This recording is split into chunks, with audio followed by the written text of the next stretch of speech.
जय हिंद, नमस्कार। स्वागत है आप सभी का ऊंची उड़ान के सफलता सीरीज में। तो सुमित सर का वर्तमान में यहाँ पे प्रेजेंट नहीं होने के चलते मैं आप लोग का मैथ, जियोग्राफी, पॉलिटी का सेशन कवर करने वाला हूँ, जिसके तहत हम लोग सबसे पहले करंट अफेयर शुरू करेंगे। तो चलिए बिना देर किए हम लोग शुरू करते हैं। हमारा पहला क्वेश्चन हो जाता है, अप्रैल 2025 में किस देश ने अर्थव्यवस्था को बढ़ावा देने के लिए हरित क्रिप्टो करेंसी अपनाने की घोषणा की है? तो वो कौन सा देश हो जाता है? वो हमारा पड़ोसी देश भूटान हो जाता है। भूटान ने आधिकारिक तौर पे क्रिप्टो करेंसी को अपना लिया है। वहाँ के जितने भी जल विद्युत हरित एनर्जी है, उसका प्रयोग वो क्रिप्टो करेंसी माइनिंग के लिए करेगा, जिससे उसके देश की अर्थव्यवस्था भी बढ़ेगी और साथ ही साथ वहाँ के जो युवा हैं, टेक्नोलॉजी में जिनका अच्छा नॉलेज है, उनको एक तरह से रोजगार भी प्राप्त होगा। तो उसके लिए भूटान ने क्या किया है? तो हरित क्रिप्टो करेंसी को अपना लिया है। ओके हमारा नेक्स्ट क्वेश्चन हो जाता है, नेक्स्ट क्वेश्चन 2025 में गणित में ब्रेक थ्रू पुरस्कार किसने जीता है? ब्रेक थ्रू पुरस्कार, ठीक है, किसने जीता है? तो ये हो जाते हैं Dennis Gates Gauri. Dennis Gates Gauri ने हालांकि ब्रेक थ्रू पुरस्कार जीता हुआ है। किसके लिए? तो ज्यामितीय लैंगलोंग्स में लगभग 30 सालों तक इन्होंने कठिन परिश्रम किया, उसके उपरांत उसमें सफलता मिली थी। अब नेक्स्ट क्वेश्चन देख लेते हैं। अप्रैल 2025 में भारत ने पंतसीर वायु रक्षा मिसाइल गन प्रणाली के लिए किस देश के साथ समझौता किया है? तो ये एक प्रकार का क्या है? तो एक प्रकार का गन है, ठीक है, गन प्रणाली है, मिसाइल गन प्रणाली है। पंतसीर करके आता है, पेंटसीर दिया हुआ है, हालांकि पंतसीर के नाम से इसको जाना जाता है। ये किसके साथ समझौता हुआ है? तो रूस के साथ। रूस के साथ ज़्यादातर हथियारों का एक तरह से समझौता भी होता चला आया है। अब देख लेते हैं मई 2025 में विश्व स्नूकर चैंपियनशिप का खिताब किसने जीता? तो ये जीते हैं चीन के झाओ जिनटोंग। चीन के झाओ जिनटोंग ने मार्क विलियम जो है, मार्क विलियम, इनको पराजित करके 18-12 से पराजित करके इन्होंने क्या किया है? तो विश्व स्नूकर चैंपियनशिप का खिताब अपने नाम कर लिया है, झाओ जिनटोंग। विश्व अस्थमा दिवस 2025 मई महीने में कब मनाया गया है? विश्व अस्थमा दिवस हर साल मई महीने में जो पहला मंगलवार होता है उस दिन मनाया जाता है। तो पहला मंगलवार किस तारीख को था? 6 मई को, ठीक है, 6 मई को विश्व अस्थमा दिवस मनाया गया है। ओके भारतीय नौसेना ने किस देश के साथ समुद्री शक्ति अभ्यास, एक तरह से द्विपक्षीय अभ्यास किया है? तो ये करता है इंडोनेशिया के साथ। ये 5वां संस्करण था, ये इसका 5वां संस्करण था, जो विशाखापट्टनम में हालांकि ये संपन्न हुआ है। ओके समुद्र शक्ति 2025 इंडोनेशिया के साथ भारत का द्विपक्षीय सैन्य अभ्यास है, जो 5वां संस्करण था और विशाखापट्टनम में ये संपन्न हुआ है। अगर बात करें थाईलैंड के साथ कौन सा मैत्री अभ्यास होता है? तो मैत्री अभ्यास होता है, ठीक है, मैत्री अभ्यास इसके साथ होता है। सिंगापुर के साथ क्या होता है? तो सिंगापुर के साथ सिम्बैक्स होता है, सिम्बैक्स, ठीक है। और फिर बात कर ले मलेशिया के साथ, तो इसके साथ कौन सा होता है? तो हरिमऊ शक्ति होता है, हरिमऊ शक्ति, ठीक है, हरिमऊ शक्ति सैन्य अभ्यास किसके साथ होता है? तो मलेशिया के साथ होता है। ओके नेक्स्ट क्वेश्चन की अगर बात कर लेते हैं हम लोग, तो जून 2025 में भारत के नए राष्ट्रीय सुरक्षा सलाहकार के रूप में किसे नियुक्त किया गया है? तो मोदी जी के तीसरे कार्यकाल में, हालांकि सेम वही अजीत डोभाल जो पहले से चले आ रहे हैं एनएसए, ठीक है, इन्हीं को दोबारा एक तरह से ये पद दिया गया है, अजीत डोभाल को। जून 2025 में भारत के नए, हालांकि नए तो नहीं है, राष्ट्रीय सुरक्षा काल इन्हीं को बनाया गया है, अजीत डोभाल को। फिर बात करें जून 2025 में G7 शिखर सम्मेलन कहाँ आयोजित किया गया? G7 है वो 7 देशों का एक समूह है, जो लगभग मतलब विश्व के 40% अर्थव्यवस्था को यही लोग कंट्रोल करते हैं, G7। इसका जो सम्मेलन हुआ है वो हुआ है कनाडा में, कनाडा के अल्बर्टा में हुआ है, ठीक है। मोदी जी गए थे, 2-3 और देशों का भ्रमण किया था इसी दौरान, जिसमें से साइप्रस हो जाता है, क्रोएशिया हो जाता है, जो नेक्स्ट क्वेश्चन हमारा बनने वाला है, ठीक है। जून 2025 में प्रधानमंत्री नरेंद्र मोदी ने किस देश की आधिकारिक यात्रा की? तो उन्होंने G7 की यात्रा के दौरान उन्होंने साइप्रस की भी यात्रा की थी। साइप्रस पहले गए थे, फिर G20 में गए थे, कनाडा भी गए थे, कनाडा में ही हालांकि G7 का सम्मेलन हुआ। फिर ये क्रोएशिया भी गए थे, क्रोएशिया, ये क्वेश्चन बनता है कि G20 के G7 के दौरान मोदी जी ने किन किन देशों का भ्रमण किया, किसमें नहीं भ्रमण किया वो चूज करने के लिए पूछता है। तो साइप्रस, कनाडा और क्रोएशिया का भ्रमण किया था इन्होंने, ध्यान रखिएगा। आगे की बात कर लेते हैं। तो हाल ही में संपन्न हुए बिहार विधानसभा चुनाव 2025 में किस गठबंधन पार्टी ने प्रचंड बहुमत हासिल की है? तो आप सभी को पता होगा कि ये प्रचंड बहुमत एनडीए के द्वारा हासिल किया गया है। ठीक है, एनडीए ने 202 सीटों पे जीत दर्ज की, 243 सीटों में। ठीक है, जिसमें से अगर बात कर ले बीजेपी को कितना मिला था, तो बीजेपी को 89 सीटें मिली थी और जदयू को कितना मिला था, तो 85 सीटें मिली थी। ठीक है, 85 सीटें। और ये रामविलास पासवान की पार्टी है, लोजपा करके ऐसे कुछ है, तो उसको 19 सीटें मिली हुई थी। फिर बात कर ले हम लोग, किस राज्य ने भैंसों की लड़ाई, मोहजूज, भैंसों की लड़ाई होती है मोहजूज, ठीक है, मोहजूज प्रारंभ करने के लिए जानवरों पर क्रूरता की रोकथाम बिल 2025 पारित किया है? तो ये असम हो जाता है। असम में ही माघ बिहू का त्यौहार जब मनाया जाता है तो उस समय भैंसों का दौड़ कराया जाता है, भैंसों की लड़ाई कराई जाती है, जिसको हम लोग मोहजू के नाम से जानते हैं। ये असम में होता है, असम में। नेक्स्ट देख लेते हैं, कौन सा देश सबसे अधिक वोटों के साथ 2026-27 के लिए अंतर्राष्ट्रीय समुद्री संगठन परिषद के लिए फिर से चुना गया है? तो ये अपना ही देश हो जाता है, भारत। ठीक है, भारत ने ये दोबारा, पहले भी था भारत अंतर्राष्ट्रीय समुद्री संगठन परिषद का, हालांकि इसमें तीन, ये परिषद पूरे देश को 3 हिस्सों में बांटती है, उसमें हालांकि अध्यक्ष चुना जाता है, ABC करके रहता है। तो बी वाला जो पोर्शन है उसमें उसका भारत एक तरह से परिषद बना, अध्यक्ष बना हुआ है। ठीक है, अगर बात करें इसी के बारे में थोड़ा सा, तो इसका मुख्यालय कहाँ है, अंतर्राष्ट्रीय समुद्री संगठन का मुख्यालय कहाँ हो जाता है? तो ये लंदन में हो जाता है, लंदन यूके में। ठीक है, लंदन यूके में हो जाता है इसका मुख्यालय। ओके, अंतर्राष्ट्रीय। और इसकी स्थापना की बात कर लें तो स्थापना कभी कभी पूछ देता है, तो इसकी स्थापना हो गई थी 1948 में। ठीक है, 1948 में इसकी स्थापना हुई है। फिर बात करें जुलाई 2025 में ग्लोबल इकोनॉमिक प्रोस्पेक्ट्स रिपोर्ट किस संगठन के द्वारा जारी किया जाता है? तो ये हर साल वर्ल्ड बैंक के द्वारा जारी किया जाता है। ठीक है, ग्लोबल इकोनॉमिक्स प्रोस्पेक्ट्स ये किसके द्वारा जारी किया जाता है? तो विश्व बैंक के द्वारा हर साल जारी किया जाता है। नेक्स्ट क्वेश्चन देख लेते हैं हम लोग। नेक्स्ट क्वेश्चन हमारा हो जाता है क्वेश्चन नंबर 14। ठीक है, अगस्त 2025 में भारत ने किस देश के साथ कृषि सहयोग पर एक समझौता ज्ञापन पर हस्ताक्षर किया है? तो ये कृषि सहयोग पर समझौता किसके साथ हुआ है? तो हमारा पड़ोसी देश भूटान है, इसी के साथ हुआ है। ठीक है, इसी के साथ। अगस्त 2025 में ग्लोबल पीस इंडेक्स 2025 में भारत का रैंकिंग क्या है? तो ये रैंकिंग हो गया है कितना? तो 115 हो गया है। ओके, फिर हमारा नेक्स्ट क्वेश्चन है भारतीय कैडेट कोर एनसीसी के वर्तमान महानिदेशक पूछ रहा है। एनसीसी के महानिदेशक कौन बने हैं? तो ये बने हैं लेफ्टिनेंट जनरल वीरेंद्र वत्स। लेफ्टिनेंट जनरल वीरेंद्र वत्स को बनाया गया है। हालांकि इससे पहले जो थे वो यही हुआ करते थे, लेफ्टिनेंट जनरल गुरबीर पाल सिंह पहले क्या थे? तो एनसीसी के महानिदेशक हुआ करते थे, और वर्तमान में कौन है? तो वीरेंद्र वत्स हैं, वीरेंद्र वत्स। फिर बात करें 500 अरब डॉलर की संपत्ति हासिल करने वाले दुनिया के पहले व्यक्ति कौन बन गए हैं? तो दुनिया के ये पहले व्यक्ति एलन मस्क हैं। ठीक है, टेस्ला के सीईओ। ओके, ये टेस्ला कंपनी है, उसके क्या है? तो सीईओ है, सीईओ एलन मस्क। ये दुनिया के सबसे अमीर व्यक्ति बन गए हैं, और इनका जो संपत्ति है वो 500 अरब डॉलर हो गया है। फिर बात कर लें जाफना अंतर्राष्ट्रीय क्रिकेट स्टेडियम का निर्माण भारत के किस पड़ोसी देश में किया जा रहा है? तो जाफना क्रिकेट स्टेडियम में कई बार आप लोगों को मैच देखने को मिलता होगा।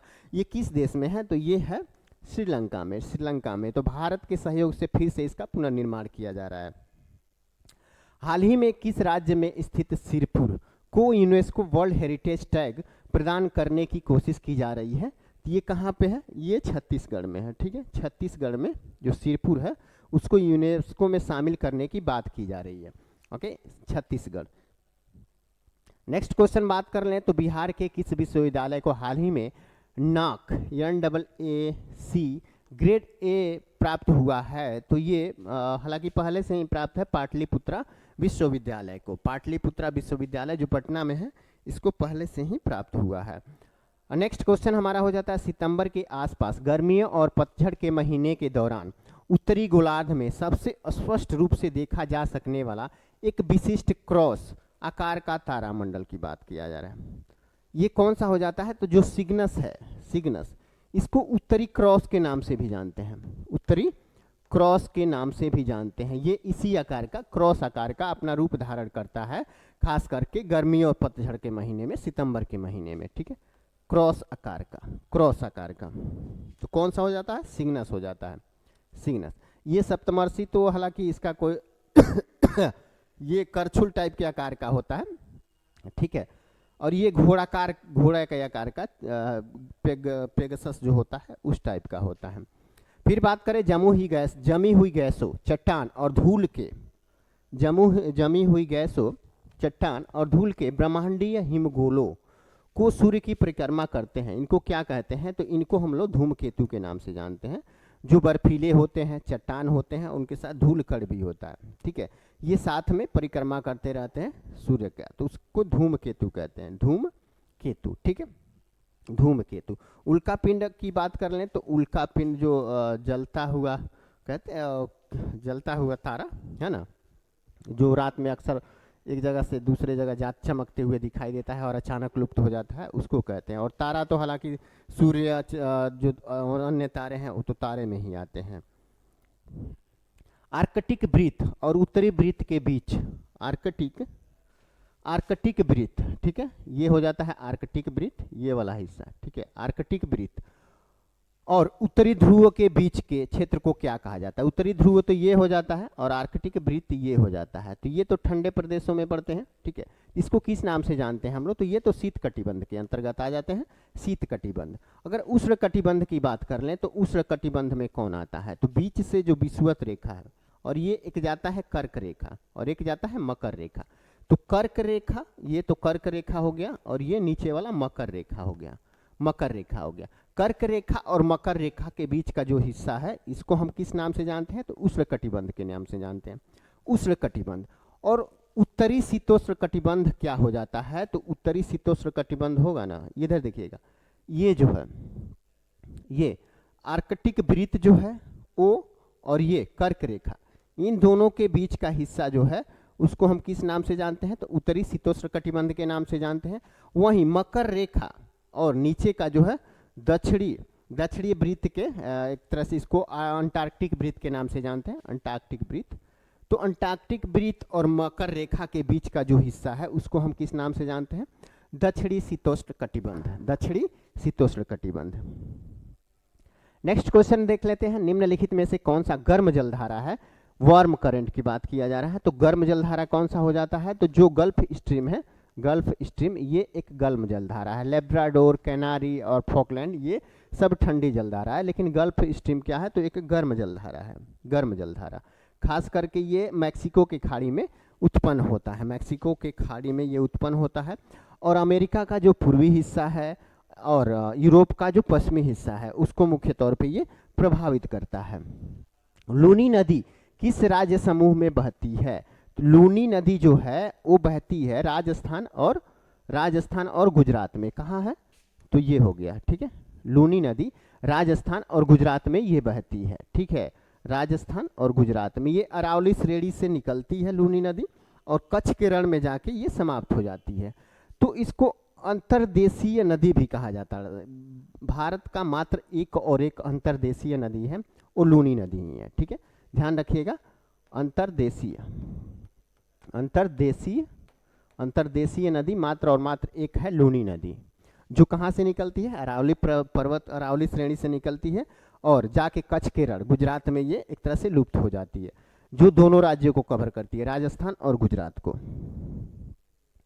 अब बात कर लेते हैं नेक्स्ट क्वेश्चन 26 के बारे में। क्या कह रहा है? तो उन तटों का चयन कीजिए जो अरब सागर के किनारों से सटे हुए हैं। तो अरब सागर के किनारों से कौन सा सटा हुआ है? तो यहाँ देख लेते हैं, उत्तरी सरकार। उत्तरी सरकार कहाँ पे है? तो ये उड़ीसा प्लस कौन सा हो जाता है? आंध्र प्रदेश। आंध्र प्रदेश में, उसमें वहाँ पे पाया जाता है मालाबार तट। मालाबार तट कहाँ पे है? तो ये केरल में है, केरल प्लस कर्नाटक। अगर कोंकण की बात कर लें तो ये कहाँ पे? गोवा, गोवा प्लस महाराष्ट्र, ये वहाँ पे है, गोवा प्लस महाराष्ट्र में। और कोरोमंडल की बात कर लें तो कोरोमंडल है आंध्र प्रदेश, आंध्र प्रदेश प्लस तमिलनाडु, आंध्र प्रदेश प्लस तमिलनाडु, यहाँ पे ये पाए जाते हैं। तो यहाँ पे क्या पूछ रहा है? अरब सागर। और अरब सागर किस हिस्से में पाया जाता है भारत के? तो ये पश्चिमी हिस्से में पाया जाता है, जो कौन सा पश्चिमी घाट को दर्शाता है एक तरह से। तो कौन सा हमारा सही आंसर हो जाएगा? मालाबार तट और कोंकण तट हो जाता है। तो बी और सी किस में है? तो ये ऑप्शन डी में है, केवल बी और सी। ठीक है, बी और सी सही हो जाता है ऑप्शन डी में जो है। फिर नेक्स्ट क्वेश्चन हम लोग देख लेते हैं, निम्नलिखित में से कौन सा एक बहुमूल्य खनिज है? बहुमूल्य खनिज तो कौन सा हो जाता है? तो जो प्लेटिनम है, प्लेटिनम। हालांकि कोई भी पुरस्कार दिया जाता है तो पहले सिल्वर, फिर गोल्ड, फिर प्लेटिनम। प्लेटिनम यानी गोल्ड से भी ये ज़्यादा वैल्यूएबल है। कौन? प्लेटिनम। तो यही हो जाता है निम्नलिखित में से कौन सा एक बहुमूल्य खनिज है? तो प्लेटिनम हो जाता है। Okay, platinum. नेक्स्ट क्वेश्चन देख लेते हैं, हिंद महासागर के उत्तर पश्चिम भाग की बात कर रहा है। ठीक है, हिंद महासागर के उत्तर पश्चिम भाग में स्थित कौन सा सागर उत्तर पश्चिम में ओमान की खाड़ी और दक्षिण पश्चिम में अदन की खाड़ी से जुड़ता है? तो ये वही है अरब सागर। ठीक है, अरब सागर वहाँ पे स्थित है। अरब सागर हमारे पश्चिम में, हमारे भारत के पश्चिम में। और बात कर लें तो हिंद महासागर के उत्तर पश्चिम में ये आता ही है, उत्तर और थोड़ा सा पश्चिम देख लीजिए। हिंद महासागर तो नीचे, हमारे नीचे पूरा फैला हुआ है, तो उसके पश्चिम खास करके उत्तर पश्चिम में आता है। और दक्षिण पश्चिम तो आता ही है, और ये ओमान के खाड़ी के दक्षिण पश्चिम में। ठीक है, और अदन की खाड़ी से जुड़ा हुआ है। और इसका क्षेत्रफल कितना हो जाता है? तो 14,91,000 वर्ग किलोमीटर में। तो ये कौन सा है? तो अरब सागर है, अरब सागर। ठीक है, ठीक है। अब देख लेते हैं हरित क्रांति। हरित क्रांति, एक मिनट, ये थोड़ा देख लेते हैं। भूमध्य सागर कहाँ पे है? तो भूमध्य सागर हालांकि अटलांटिक महासागर से जुड़ता है, कैरिबियन सागर भी अटलांटिक महासागर से। कोरल सागर कहाँ पे? कई बार पूछता है, तो ये प्रशांत महासागर में, ध्यान रखिएगा, प्रशांत महासागर में। फिर बात कर लेते हैं हरित क्रांति के बारे में, निम्नलिखित में से कौन सा कथन सही है? हरित क्रांति के बारे में पूछ रहा है कि कौन सा कथन सही हो जाता है? हरित क्रांति। ठीक है, हरित क्रांति थोड़ा बड़ा सा क्वेश्चन है, देखते हैं। हरित क्रांति के बारे में निम्नलिखित में से कौन सा कथन सही है? तो हरित क्रांति के आने के बाद भारत खाद्य पदार्थों में आत्मनिर्भर बन गया। ठीक है, तो ये भी एक तरह से सही हो जाता है। जब हरित क्रांति आया 1966-67 में हरित क्रांति को लाया गया एम.एस. स्वामीनाथन के द्वारा। ठीक है, एम.एस. स्वामीनाथन के द्वारा हरित क्रांति, भारत में हरित क्रांति के जनक इन्हीं को कहा जाता है, एम.एस. स्वामीनाथन को। तो उस समय तो भारत खाद्य पदार्थ में आत्मनिर्भर बन गया था। हरित क्रांति के कारण एक ही फसल को बार बार उगाए जाने से मिट्टी की पोषक तत्व यानी उर्वरता एक तरह से समाप्त हो रही थी, तो हालांकि पोषक तत्वों की कमी हो रही थी, ये भी सही हो जाता है। हरित क्रांति के कारण ताजे भूजल की कमी हो रही थी, उससे देखिए जो भूजल थे वो प्रदूषित हो रहे थे। हाई यील्ड वेराइटी का बीज के प्रयोग से तो नहीं, लेकिन उसमें जो उर्वरक प्रयोग में लाया जाता था, ठीक है, उर्वरक, उससे क्या हो रहा था? तो जमीन के अंदर जो जल है वो प्रदूषित हो रहा था, हालांकि होता भी है। तो ये भी एक तरह से सही हो जाता है। तो हमारा सभी ऑप्शन सही हो जाते हैं। तो सभी किस में है? तो ऑप्शन सी में सभी हो जाते हैं। नेक्स्ट क्वेश्चन है हमारा, भारत के प्रारंभ में उच्च उपज विविधता कार्यक्रम लगभग कितने क्षेत्रों में लागू किया गया था? तो हरित क्रांति की ही बात यहाँ पे की जा रही है। उच्च उपज विविधता कार्यक्रम, high yield variety programme, high yield variety programme, ये पहले जो हो ट्रायल लिया गया था वो 2 मिलियन हेक्टेयर, मतलब यहीं पे शुरू हुआ था। 2 मिलियन हेक्टेयर वाले भूमि क्षेत्र पे ये लागू किया गया था सबसे पहले। ठीक है, तो हमारा सही ऑप्शन डी हो जाता है। नेक्स्ट बात कर लेते हैं, तो संविधान सभा के संदर्भ में, संविधान सभा के संदर्भ में निम्नलिखित में से कौन सा कथन सही है? संविधान सभा की बात की जा रही है, संविधान सभा। ठीक है, संविधान सभा, ओके ओके, ठीक है। चलिए देख लेते हैं संविधान सभा ने मई 1947 में भारत की राष्ट्रमंडल की सदस्यता ग्रहण की। तो ये 47 में नहीं किया था, ये 1949 में किया था। 1949 में इस भारत ने राष्ट्रमंडल की सदस्यता ग्रहण की थी। फिर बात करें, संविधान सभा ने जनवरी 1950 में राष्ट्रगान को अपनाया था। तो ये भी सही है, ठीक है, ये सही है। 24 जनवरी 1950 को राष्ट्रगान हमारा अपनाया गया था, ठीक है। तो यही ऑप्शन हमारा सही हो जाता है, बी। अब देख लेते हैं, संविधान सभा ने जनवरी 1948 में राष्ट्रीय गीत को अपनाया था। तो 1948 में नहीं अपनाया था, हालांकि इसी डेट को 24 जनवरी 1950 को अपनाया गया था राष्ट्रीय गीत वंदे मातरम, ठीक है। अब बात करें, संविधान सभा ने जुलाई 1949 में राष्ट्रीय ध्वज को अपनाया था। तो ये भी गलत हो जाता है, क्योंकि जो राष्ट्रीय ध्वज अपनाया गया था ये कब अपनाया गया था? तो 22 जुलाई को, 22 जुलाई को, ठीक है, 22 जुलाई 1947 को राष्ट्रीय ध्वज कब अपनाया गया था? तो 22 जुलाई 1947 को। और संविधान सभा राष्ट्रमंडल की सदस्यता भारत ने 1949 में ग्रहण करी थी। और राष्ट्रीय गान को 24 जनवरी 1950 को अपनाया गया था, और राष्ट्रीय गीत को भी 24 जनवरी 1950 को अपनाया गया था। अब बात कर लेते हैं, भारतीय संविधान के निम्नलिखित में से किस अनुच्छेद में ग्राम पंचायतों का उल्लेख है? तो डीपीएसपी, ठीक है, डीपीएसपी में आर्टिकल 40 दिया हुआ है, ठीक है। मुख्य तौर पे यहाँ इसमें महात्मा गांधी जी के विचारों को समाहित किया गया है, ठीक है। पंचायत के बारे में इसमें जिक्र है अनुच्छेद 40 में, जो डीपीएसपी में आता है, ठीक है। और 30 में क्या दिया हुआ है? तो राज्य कल्याणकारी राज्य बनाने की, कल्याणकारी राज्य की एक तरह से अवधारणा इसमें दिया गया है। 31 में क्या है? तो 31 में ये मौलिक अधिकार के तहत आता है। इसमें पहले संपत्ति का अधिकार हुआ करता था, संपत्ति का अधिकार पहले हुआ करता था, ठीक है। लेकिन 44वां संविधान संशोधन हुआ तो संपत्ति के अधिकार को आर्टिकल 31 से भी हटाया गया और साथ में आर्टिकल 19F से भी हटाया गया था, ठीक है। दोनों जगह से हटा के इसको एक तरह से कानूनी अधिकार कर दिया गया, आर्टिकल 301 में रख दिया गया था। तो ये एक तरह से नहीं होगा। अनुच्छेद 36 तो डीपीएसपी में राज्यों की परिभाषा देता है, परिभाषा एक तरह से राज्यों की परिभाषा आर्टिकल 36 में है। अब नेक्स्ट क्वेश्चन की बात कर लेते हैं हम लोग। नेक्स्ट क्वेश्चन क्या हो जाता है? तो भारतीय संविधान की किस अनुसूची के तहत सर्वोच्च न्यायालय के न्यायाधीश के शपथ या प्रतिज्ञान के रूप में प्रारूप का उल्लेख है? तो अनुसूची पहले की बात करें तो अनुसूची पहले में क्या दिया हुआ रहता है? तो 28 राज्य और 8 यूटी के बताया गया है, उसका नाम दर्ज है उसमें, ठीक है।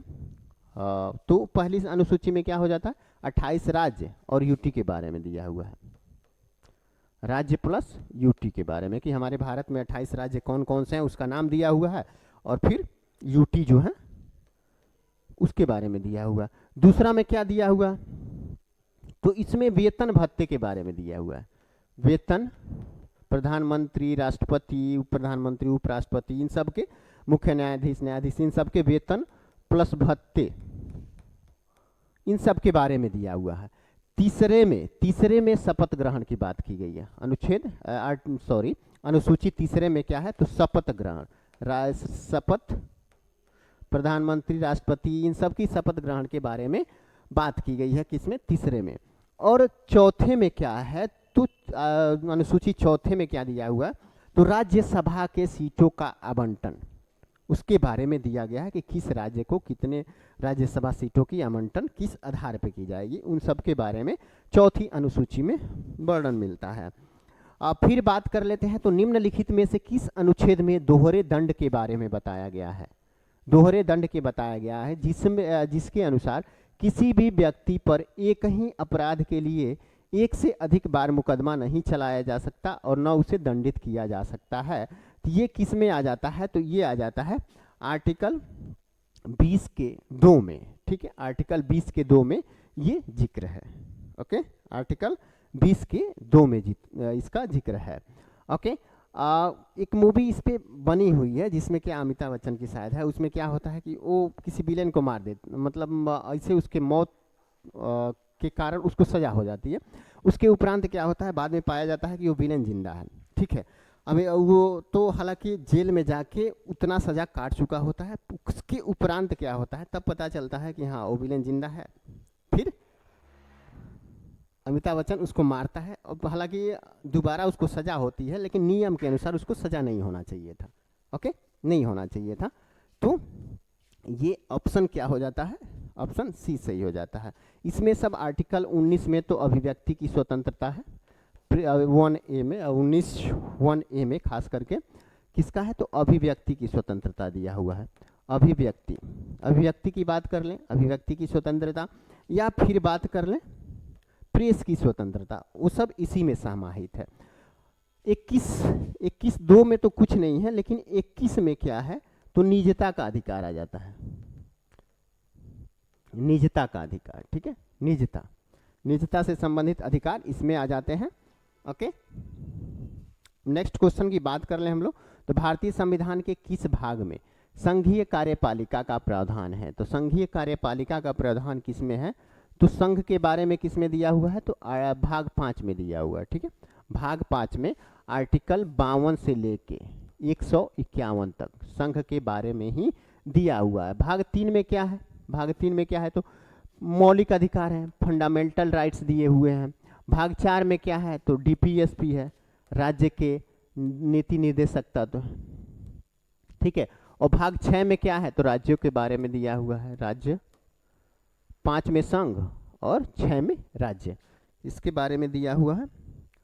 अब बात करें संघ क्या दिया हुआ है, तो संविधान में किस संशोधन के अंतर्गत शैक्षणिक संस्थाओं में, शैक्षणिक संस्थाओं में ओबीसी के लिए आरक्षण लागू किया गया है। तो ये 93वां संविधान संशोधन हुआ था, 93वां संशोधन जब हुआ था, ठीक है, तो उसमें ओबीसी को एक तरह से ओबीसी को आरक्षण की बात की गई थी। ठीक है, ओबीसी को शैक्षणिक संस्थानों में आरक्षण की बात कही गई थी। कौन सा संशोधन, तो 93वां संविधान संशोधन। फिर हमारा क्वेश्चन हो जाता है, ठीक है, 93वां हो जाता है, ऑप्शन सी सही हो जाएगा। ओके, 11वें मौलिक कर्तव्य को किस संशोधन द्वारा जोड़ा गया था, 11वें मौलिक कर्तव्य। हालांकि 42वां संविधान संशोधन जो 1976 में हुआ था, इसमें 10 मौलिक अधिकार ऐड किए गए थे, 10 मौलिक अधिकार, सॉरी मौलिक कर्तव्य, 10 मौलिक कर्तव्यों की बात की गई है 42वां संविधान संशोधन के द्वारा। लेकिन 86वां संविधान संशोधन 2002 में होता है, जिसमें 11वां मौलिक अधिकार जोड़ा गया था, और 11वां मौलिक अधिकार जोड़ा गया था, और उसमें 6 से लेकर 14 साल के बच्चों को अनिवार्य शिक्षा, मुक्त और अनिवार्य शिक्षा देने की बात की गई थी। ठीक है, 84वां संविधान संशोधन की अगर बात करें तो ये किससे संबंधित है, तो ये संबंधित है जैसे कि लोकसभा और राज्यसभा या विधानसभा के सीटों को 2026 तक वैसे ही रखा जाएगा, मतलब उसमें परिसीमन की एक तरह से बात की गई है। ठीक है, जो 2026 आने वाला है, तो 2026 में परिसीमन के आधार पे क्या होगा, फिर से लोकसभा, राज्यसभा या विधानसभा के सीटों को पुनर्गठित किया जाएगा। ओके, उसमें कुछ परिवर्तन देखने को मिलेगा। तो ये संशोधन के द्वारा किया गया था। 44वां संविधान संशोधन तो संपत्ति के अधिकार से संबंधित है। जो 44वां संविधान संशोधन 1978 में मोरारजी देसाई के सरकार में हुआ था, उस दौरान संपत्ति का अधिकार क्या था, तो एक मौलिक अधिकार हुआ करता था, तो वहां से हटा के उसको कानूनी अधिकार कर दिया गया था। ठीक है, जो 300 आर्टिकल 300A में रखा गया। अब देख लेते हैं नेक्स्ट क्वेश्चन, भारतीय संविधान जो दिया हुआ है, भारतीय संविधान के किस अनुच्छेद में उपाधियों के उन्मूलन का उल्लेख है। उपाधियों के उन्मूलन का उल्लेख किसमें है, तो आर्टिकल 18 में दिया गया है। ठीक है, आर्टिकल 18 में, जैसे कि पहले अपने नाम के आगे सर लगाते थे, राय लगाते थे, ये सब एक तरह से हटा दिया गया उपाधि। ठीक है, आर्टिकल 24 में देखें तो किस बारे में दिया हुआ है, तो बाल श्रम, बाल श्रम के बारे में, बाल श्रम निषेध के बारे में। ठीक है, बाल श्रम निषेध बताया गया है। और 23 में क्या है, तो ये बलात् श्रम, बलात् श्रम निषेध की बात की गई है, बलात् श्रम निषेध की बात की गई है। ठीक है, आर्टिकल 24 में बाल श्रम, जो मतलब 14 साल से कम उम्र के बच्चों को किसी फैक्ट्री में, खतरनाक वाले फैक्ट्री में काम नहीं कराया जा सकता, उससे संबंधित है। और बलात् श्रम मतलब जबरन किसी से काम नहीं लिया जा सकता, उससे रिलेटेड है। और आर्टिकल 13 तो हालांकि जैसे मौलिक अधिकार को सीमित करने, मतलब उस पर संशोधन करने या सीमित करने का अधिकार संसद को जो दिया गया है, किस तरीके से कैसे किया जा सकता है, उन सब के बारे में है इसमें। जैसे इसी के तहत तो संपत्ति का अधिकार हालांकि उसमें मौलिक अधिकार में से हटाया गया था। फिर बात कर लेते हैं क्वेश्चन नंबर 39 का। वह सबसे शक्तिशाली हथियार कौन सा है जो संसद को कार्यकारी जवाबदेही सुनिश्चित करने में सक्षम बनाती है? तो उस सबसे शक्तिशाली हथियार क्या है? अविश्वास प्रस्ताव। अविश्वास प्रस्ताव हो जाता है। और नेक्स्ट क्वेश्चन हमारा हो जाता है, संसदीय प्रणाली के तहत राष्ट्रीय स्तर पर सरकार कौन चलाता है? तो राष्ट्रीय स्तर पर सरकार कौन चलाएगा? तो प्रधानमंत्री और उनके मंत्री परिषद, यही तो मिलके चलाते हैं। ठीक है, प्रधानमंत्री और मंत्री परिषद मिलके क्या करते हैं? तो राष्ट्रीय स्तर पे सरकार को चलाते हैं। ओके, तो इस तरह हमारा जो पोर्शन था करेंट, जियोग्राफी और पॉलिटी का, वो अभी समाप्त होता है। अभी जस्ट मिलेंगे हम लोग साइंस और मैथमेटिक्स की क्लास में। तो अभी के लिए टाटा, बाय बाय। नमस्कार और ऊंची उड़ान के इस प्लेटफॉर्म में आपका स्वागत है। और हम लोग ऐसे ही टेस्ट का एनालिसिस करे जा रहे हैं और आप लोग इसको बहुत ही बेखूबी सराहनीय भी कर रहे हैं और आप भी टेस्ट एग्ज़ाम में जा कर के बैठ रहे हैं। बहुत अच्छी चीज़ है। ये एक कारवा जो निकला है, ये पक्का है कि हम लोग एग्ज़ाम बहुत जल्दी क्रैक करेंगे, बहुत अच्छा नंबर आएगा। और क्योंकि ये मेहनत जारी है, बहुत सारे क्वेश्चंस को आप लोगों ने देख लिया होगा। 41वें नंबर का सवाल, क्योंकि वो अर्थशास्त्र से संबंधित है, तो आप मेरे साथ उसको देखिएगा। तो 41वें नंबर का जो सवाल है, जो हमें देखने को मिलता है क्या? सामाजिक अर्थव्यवस्था। सामाजिक अर्थव्यवस्था मिश्रित अर्थव्यवस्था से किस प्रकार भिन्न है? मिश्रित अर्थव्यवस्था में हमें दोनों चीज़ देखने को मिलती है। पहले बता दें, मिश्रित अर्थव्यवस्था जो भारत भी अपना के रखा हुआ है, इसमें क्या देखने को मिलता है? सरकारी प्लस निजी दोनों कंपनियां रहती हैं, दोनों मिलकर के अर्थव्यवस्था को आगे बढ़ा रहे होते हैं। लेकिन वहीं जब हम समाजवादी अर्थव्यवस्था की बात करें तो यहाँ पर अर्थव्यवस्था सिर्फ और सिर्फ सरकार के हाथ में होती है, सिर्फ सरकार के हाथ में होती है और सरकार का इस पर पूरी कंट्रोल होता है, पूरी कंट्रोल सरकार का होता है। तो ध्यान रखते हैं क्या क्या ऑप्शन है। पूछा जा रहा है सामाजिक अर्थव्यवस्था कैसे प्रकार भिन्न है, तो सामाजिक अर्थव्यवस्था में बताना है बाजार और गैर बाजार दोनों का घटक एक साथ उपस्थिति नहीं, मिश्रित मूल्य पद्धति नहीं, संसाधनों पर सरकार का पूर्ण स्वामित्व, ये एकदम सही मिल रहा है, और संसाधनों पर राज्य और निजी दोनों का स्वामित्व, ये तो हो गई मिश्रित अर्थव्यवस्था।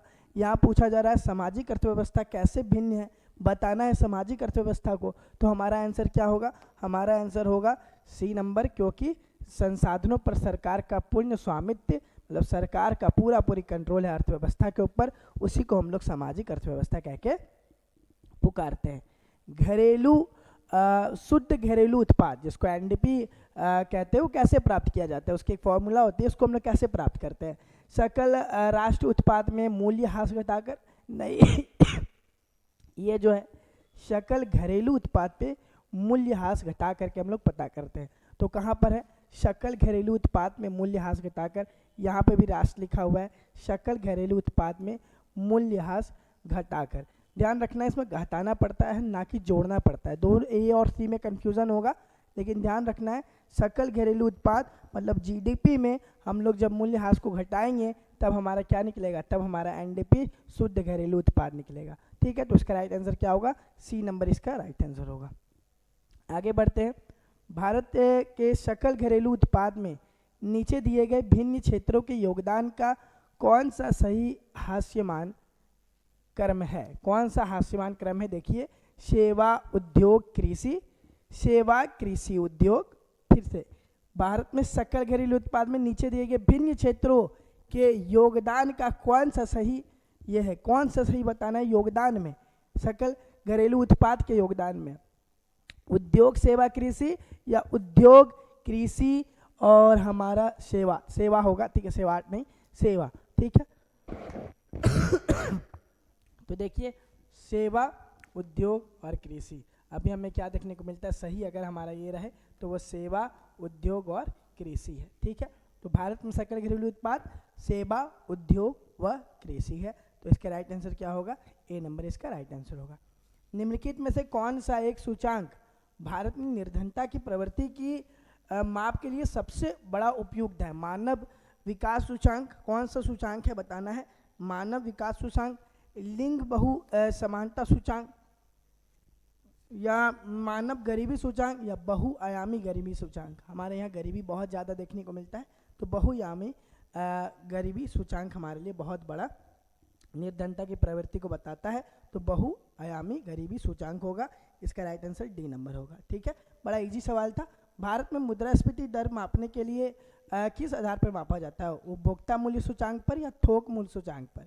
ठीक है, उपभोक्ता मूल्य सूचांक बता दें, कंज्यूमर प्राइस इंडेक्स बोलते हैं इसको, सीपीआई, और ये जो होता है थोक उसको बोलते हैं डब्ल्यूपीआई। श्रमिकों का जीवन निर्वाह लागत सूचांक पर या उपयुक्त में से सभी? तो बता दें कि भारत में मुद्रास्फीति दर जो है वो सीपीआई पे नापा जाता है। ठीक है, तो वो सीपीआई पे नापा जाता है, वो हमारे उपभोक्ता मूल्य सूचांक पर मापा जाता है। ठीक है, डब्ल्यूपीआई मतलब समझ गए, होलसेल प्राइस इंडेक्स को कहते हैं, और ये कंज्यूमर प्राइस इंडेक्स है। तो हम लोग कभी भी अगर इन्फ्लेशन नापते हैं, मुद्रास्फीति को नापते हैं, तो हम लोग उपभोक्ता मूल्य सूचांक का माप को लेते हैं। तो इसका राइट आंसर क्या होगा? ए नंबर इसका राइट आंसर होगा। ठीक है, थोक वाले को हम लोग नहीं लेते हैं। ऐसी मुद्रा जिसमें शीघ्र पलायन कर जाने की प्रवृत्ति हो उसे क्या कहते हैं? अब ध्यान रखना है कि कभी कभी ऐसा होता है जहां हमें डर लगता है कि इस जगह पे पैसा शायद मेरा चला जाए ना, मतलब ऐसा प्रतीत हो रहा है कि शायद नुकसान हो जाए, तो यहाँ पर लोग क्या करते हैं, कुछ समय के लिए पैसा निवेश किया, फिर तुरंत यहाँ से पैसा निकाल लिए। इस तरीके जो पलायन होती है, जो शीघ्र पलायन होता है मुद्रा में, इसे हम लोग क्या कहते हैं? इसे हम लोग हॉट मनी कह के पुकारते हैं। ठीक है, इससे हम लोग हॉट मनी कह के पुकारते हैं। मतलब यहाँ पे कोई भी इंसान आएगा, उसे खतरा है कि अब पैसा मेरा चला जाएगा, तो कुछ समय के लिए निवेश करता है, फिर तुरंत वहाँ से पैसा वो हटा लेता है, तो उसके हम लोग हॉट मनी कह के पुकारते हैं।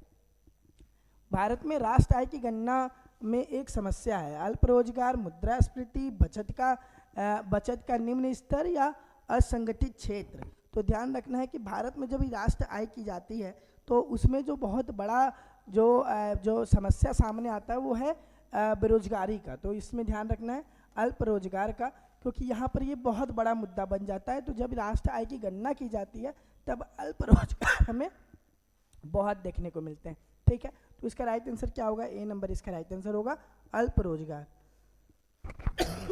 सॉरी, आगे बढ़ते हैं। ब्याज की वह दर जिस पर भारतीय रिजर्व बैंक वाणिज्य बैंक को अल्पावधि ऋण देता है वो क्या कहलाती है? तो ये तो बड़ा इजी सवाल है कि जब कभी भी भारतीय रिजर्व बैंक किसी बैंक को लोन देता है तो वो रेपो दर के ऊपर देता है। ठीक है, मान के चलिए कोई भी अगर कॉमर्शियल बैंक है और वो अगर आरबीआई से, ठीक है, सेंट्रल बैंक से अगर वो लोन ले रही है तो वो रेपो रेट के दर पे लेती है लोन, अपनी कुछ सिक्योरिटी जमा करने के बाद। आरबीआई ने किस समिति के सुझाव से लघु बैंक व भुगतान बैंक प्रारंभ किया है? ठीक है, तो जानना है लघु बैंक और भुगतान बैंक। आरबीआई के बारे में हम लोग पहले ही जानकारी रख चुके हैं। 1935 आपको पता ही होगा, अप्रैल 1935 में हमें ये बैंक देखने को मिलता है, और 2017 से ये बैंक जो है शुरुआत होती है, यही लघु बैंक की। ठीक है, लघु बैंक की जो शुरुआत है वो 2017 से हमें देखने को मिलती है। और सबसे पहले माना जाता है कि एयरटेल पेमेंट बैंक, आप नाम सुने ही होंगे, एयरटेल पेमेंट बैंक जो है वो लघु या भुगतान बैंक करके माना जाता था। ठीक है, जो एयरटेल पेमेंट बैंक है वो लघु या भुगतान बैंक करके माना जाता था, और इसकी शुरुआत 2017 ईस्वी से चल रही थी। और ये जो आई है वो नचिकेत मोर समिति के कहने पे आई है। ठीक है, नचिकेत मोर समिति 2017 में ऐसे सुझाव देते हैं कि आरबीआई को कि लघु बैंक और भुगतान बैंक की ज़रूरत है, जिससे आम गरीब आदमी भी चाहे तो वो अपने खाता या फिर लोन जैसी प्रक्रिया कर सकता है। एयरटेल पेमेंट बैंक सबसे पहले शुरू किया गया भुगतान बैंक है, और इसकी शुरुआत जो है वो नचित मोर समिति के सुझाव पे की गई थी। इसलिए इसका आंसर क्या होगा? डी नंबर इसका राइट आंसर होगा। 50वें नंबर पे बढ़ते हैं। भारत का हीरा संसाधन कहाँ पर स्थित है? तो 1978 से याद रखिएगा, ये कहाँ, एक ही छत के नीचे सब कुछ देखने को जो मिल रहा है हमें। 1978 गुजरात के कहाँ? सूरत में हमें देखने को मिलता है। तो इसमें भी लिख लीजिएगा 1978 हीरा संस्थान जो है वो 1978 से घोषणा किया गया है सूरत। ठीक है, गुजरात, तो सूरत गुजरात इसका राइट आंसर होगा। ठीक है, तो ध्यान रखना है ये सारे प्रश्नों को। आगे बढ़ते हैं 91 नंबर सवाल से, और 91 नंबर का जो सवाल है वो हमें इतिहास का देखने को मिलता है। ठीक है, इतिहास के कुछ प्रश्न 91 नंबर के साथ। निम्नलिखित को सम्मिलित करके सही कूटों का चयन कीजिए। नीचे से एक बारी देखते हैं, बड़ा इजी हो जाता है। आते हैं फॉरवर्ड ब्लॉक। फॉरवर्ड ब्लॉक की स्थापना 1942, सुभाष चंद्र बोस 3942, सुभाष चंद्र बोस फॉरवर्ड ब्लॉक। ठीक है, तो ये तो याद ही होगा कि 1939 में सुभाष चंद्र बोस के द्वारा फॉरवर्ड ब्लॉक की स्थापना की जाती है। और इंडिपेंडेंट लेबर पार्टी 1936। ठीक है, तो ध्यान रखना है फॉरवर्ड ब्लॉक 4 का क्या है, ए है। 4 का ए किस में है भैया, 4 का ए इस दोनों में है, तो ये दोनों तो नहीं होगा सबसे पहले। अब आते हैं इंडिपेंडेंट लेबर पार्टी 1936 में बनी है, और कौन बनाए हैं, तो वो BR अम्बेडकर बनाए हुए हैं। ठीक है, तो 3 का क्या होगा, डी होगा। तो 3 का डी कहाँ पर है, BR अम्बेडकर, 3 का डी। तो आंसर तो भैया क्या होगा, आंसर बी नंबर होगा, क्योंकि 3 का डी लेबर पार्टी 1936 में बन रही है BR अम्बेडकर के द्वारा, और हमारा फॉरवर्ड ब्लॉक जो है वो 1939 में सुभाष चंद्र बोस जी बना रहे हैं। ठीक है, अब ध्यान रखना है 1931 में खासकर बन रहा है, खाकसार 1931 में, और ये 1934 में बन रहा है। तो कॉपी में प्लीज़ लिख लीजिएगा खाकसार 1931, और इसको बनाते हैं इनायतुल्लाह। ठीक है, और सोशलिस्ट पार्टी जो है वो 1934 में, और इसको बनाते हैं जयप्रकाश नारायण। ठीक है, तो ये चारों चीज़ आपने कॉपी में प्लीज़ लिख लीजिए।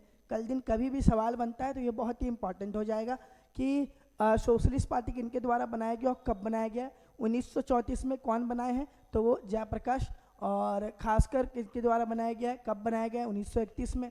इंडिपेंडेंट लेबर पार्टी कब बना है, 1936 में। फॉरवर्ड ब्लॉक कब बना है, तो 1939 में। ठीक है, कौन बनाए, सुभाष चंद्र बोस। तो ये सारे चीज़ों को आपको याद रखना है, ताकि कल दिन कभी भी एग्जाम में आए तो सही आंसर हो। तो इस कारण से इसका आंसर क्या होगा, बी नंबर, क्योंकि 1 का बी ये है। ठीक है, और 2 का सी भी हमें देखने को मिल गया। 3 का डी अभी हम लोग जस्ट बात की है, BR अम्बेडकर, और 4 का ए फॉरवर्ड ब्लॉक का सुभाष चंद्र बोस। इस कारण से इसका राइट आंसर क्या होगा, बी नंबर इसका राइट आंसर होगा। ठीक है, आगे बढ़ते हैं। कौन सी चीनी यात्री चंद्रगुप्त द्वितीय के शासनकाल में भारत आया था, तो चंद्रगुप्त द्वितीय रहे या फिर विक्रमादित्य रहे। चंद्रगुप्त द्वितीय रहे, विक्रमादित्य रहे, किनके शासनकाल में, मतलब कि शासनकाल में कौन आया था चीनी यात्री, तो फाहियान आया था। याद रखना है, फाहियान आया था, तारानाथ इतनी सॉन्ग नहीं, बल्कि चंद्रगुप्त द्वितीय या फिर विक्रमादित्य रहे।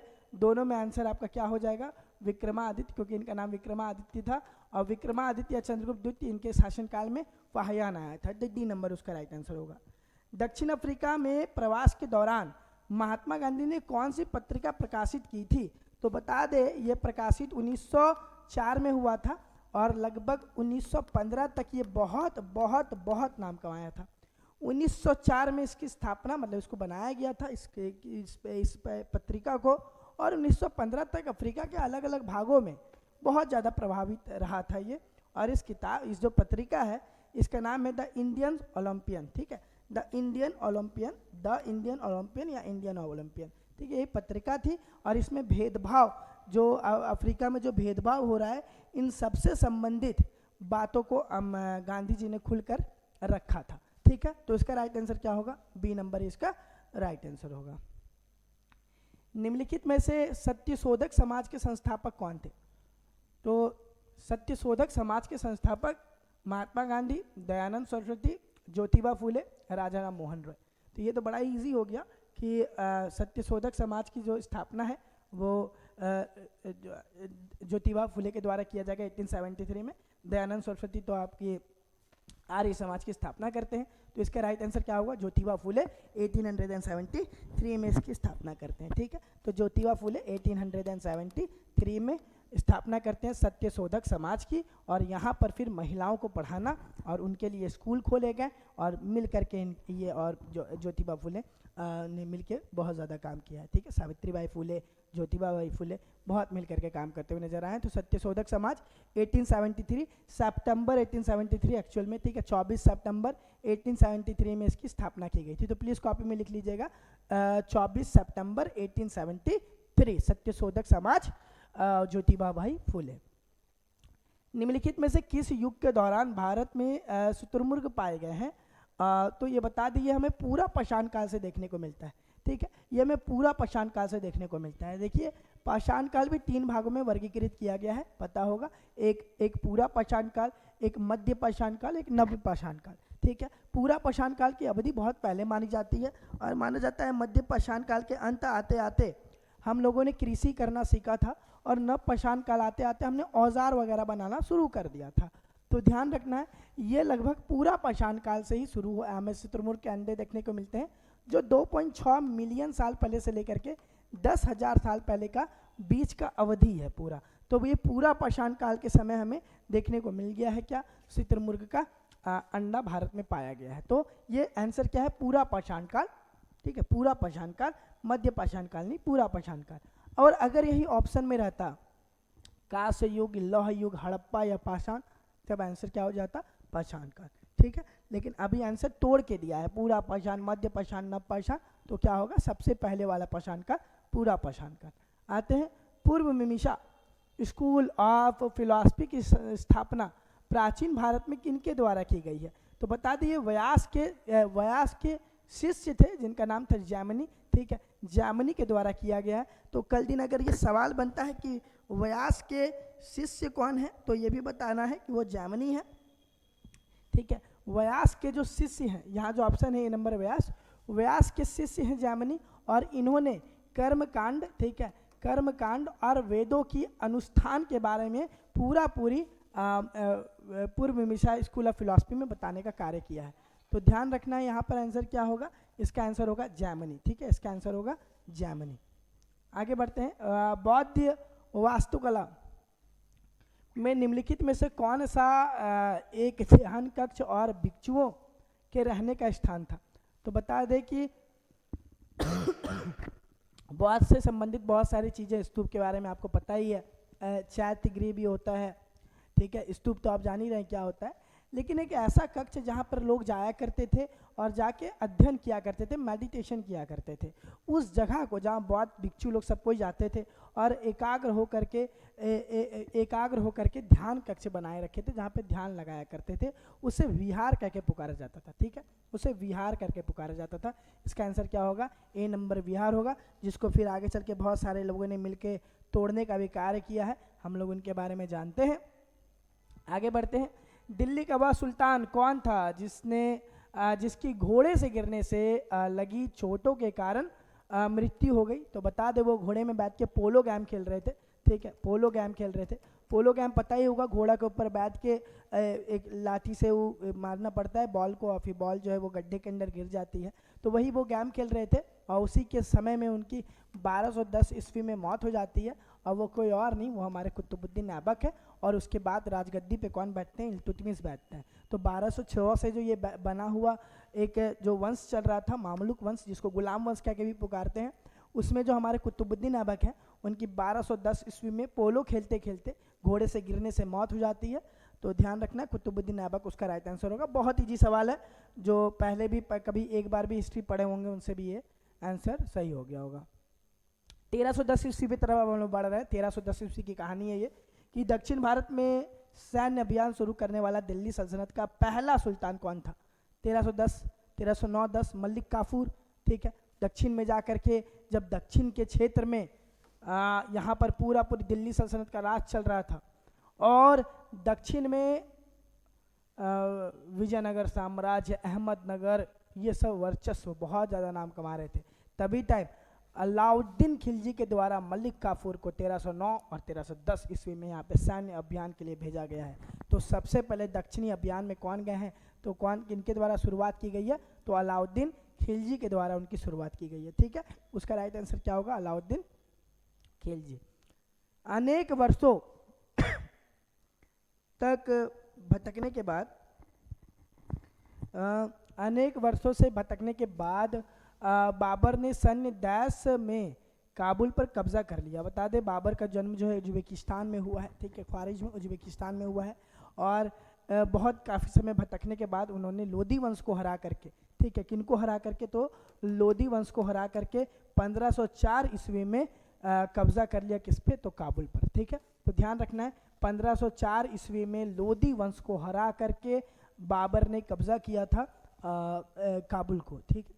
तो फिर काबुल उसका राइट आंसर होगा 1504 ईस्वी। फिर आपको पता है 1526 पानीपत की युद्ध, जहाँ पर उनके द्वारा सबसे प्रथम बार बारूद का इस्तेमाल किया गया है। निम्नलिखित में से कौन मुगल सम्राट बाबर के उत्तराधिकारी था?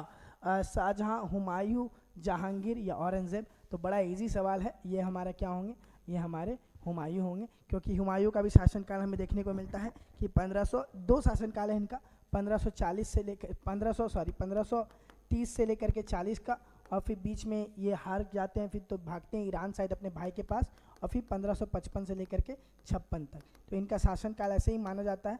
तो ध्यान रखना है बाबर के जो उत्तराधिकारी हैं वो हुमायूं हैं, हुमायूं इसका राइट आंसर होगा, हुमायूं, ठीक है।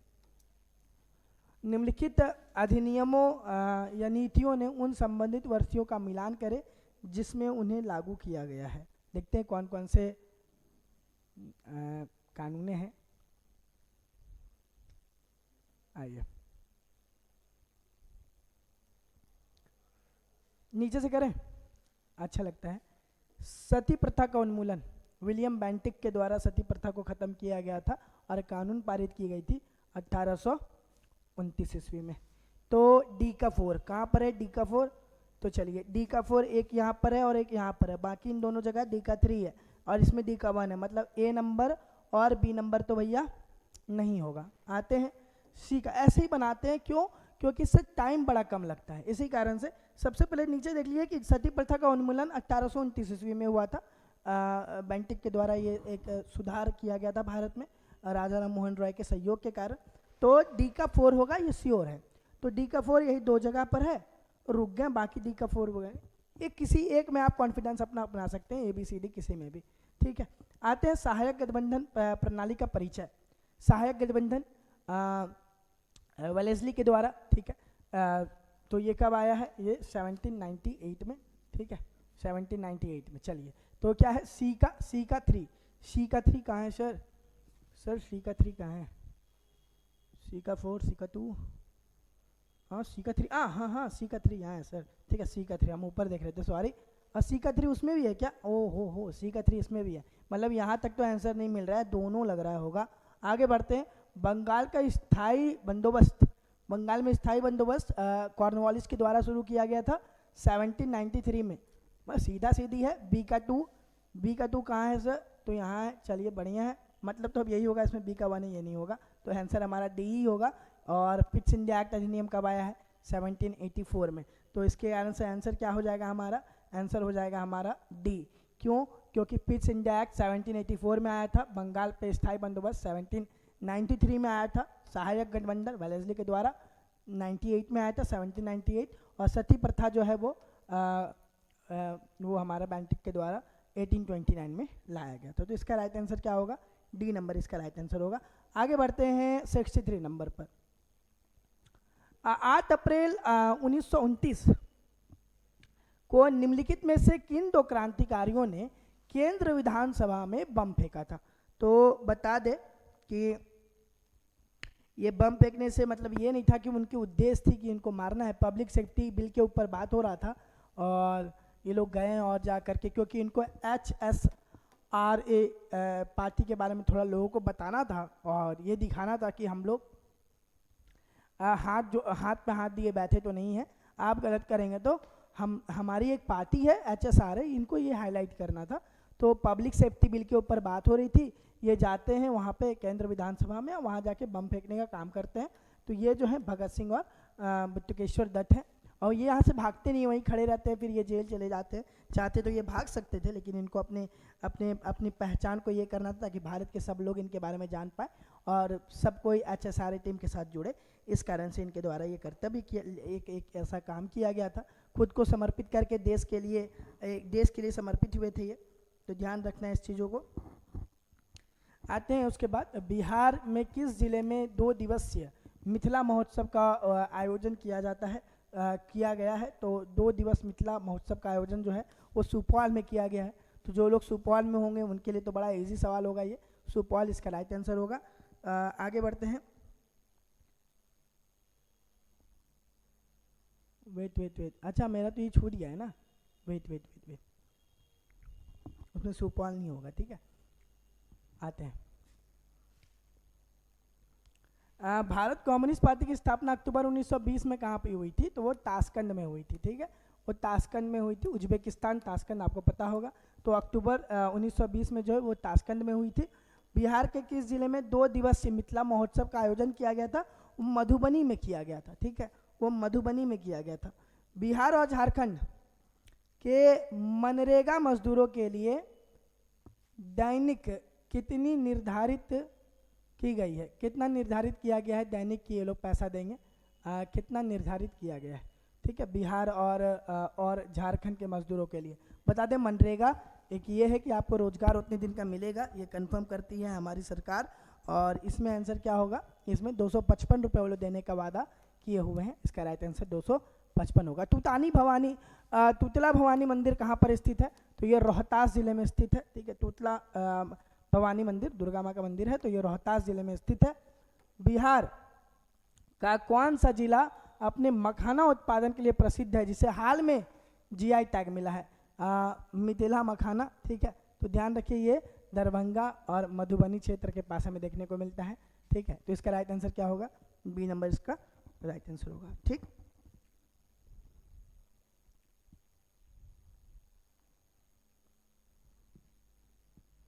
गंगा नदी पर भारत का सबसे लंबा पुल 6 लेन का, जिसका निर्माण कार्य तेजी से चल रहा है और जो पटना के को हाजीपुर से जोड़ेगा, उसका नाम क्या है?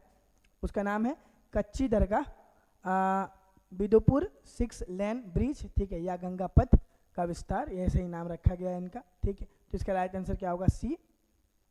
जनगणना 2011 के आंकड़ों के बाद हाल ही में बिहार सरकार द्वारा जारी जाति आधारित गणना के अनुसार बिहार में अत्यंत पिछड़ा वर्ग, जिसको ईबीसी की जनसंख्या का प्रतिशत कितना है? तो लगभग 36% उसकी हमें जनगणना जो है 2011 के अकॉर्डिंग लगभग हमें 36% देखने को मिलती है ईबीसी का जनसंख्या, ठीक है। तो लगभग 36% इसका राइट आंसर होगा। उसके आगे का जो सवाल है मनोज सर आपको लेके चलेंगे, आकाश का रंग नीला प्रतीत क्यों होता है? ये सब विज्ञान और गणित के जितने भी प्रश्न हैं वो आपको मनोज सर अपने साथ लेके चलेंगे।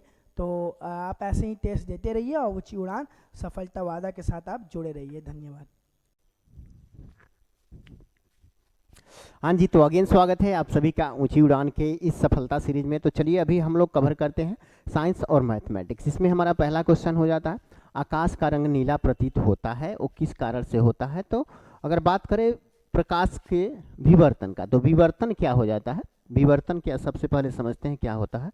तो देखिए, जो अक्सर देखिएगा कि जो परछाई, हमारा एक बात समझ में आना चाहिए आप लोग को कि प्रकाश सीधी रेखा में चलता है। हमारा अगर जमीन पे है तो हमारा जो परछाई बनता है वो हमें स्पष्ट रूप से दिखता है, लेकिन अगर जहाज ऊपर उड़ रही है, ठीक है, तो उसका भी परछाई नीचे दिखना चाहिए, है ना, तो नहीं दिखता है। वो किस कारण से नहीं दिखता? तो प्रकीर्ण, ये विवर्तन के कारण से नहीं दिखता है। विवर्तन क्या है? तो किसी भी तत्व धातु के किनारों से प्रकाश का हल्का मुड़ना, ठीक है, हल्का मुड़ना। हालांकि प्रकाश सीधी रेखा में गति करता है, मुड़ता नहीं है, लेकिन विवर्तन जो होता है उसी को हल्का मुड़ना कहा जाता है।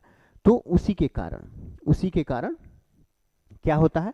तो परछाई जमीन पे रहते हैं तो हमारा परछाई बनता है, वहीं अगर हवाई जहाज या कुछ भी चले आकाश में तो लंबी दूरी रहता है उसका पृथ्वी से, तो जिसके कारण विवर्तन के कारण उसका परछाई नहीं बन पाता है, ठीक है। और बात कर ले अपवर्तन क्या होता है? तो किसी एक माध्यम से दूसरे माध्यम में जब प्रकाश पहुंचता है ना, तो अपने गति को चेंज कर देता है और अपनी दिशा को भी चेंज करता है।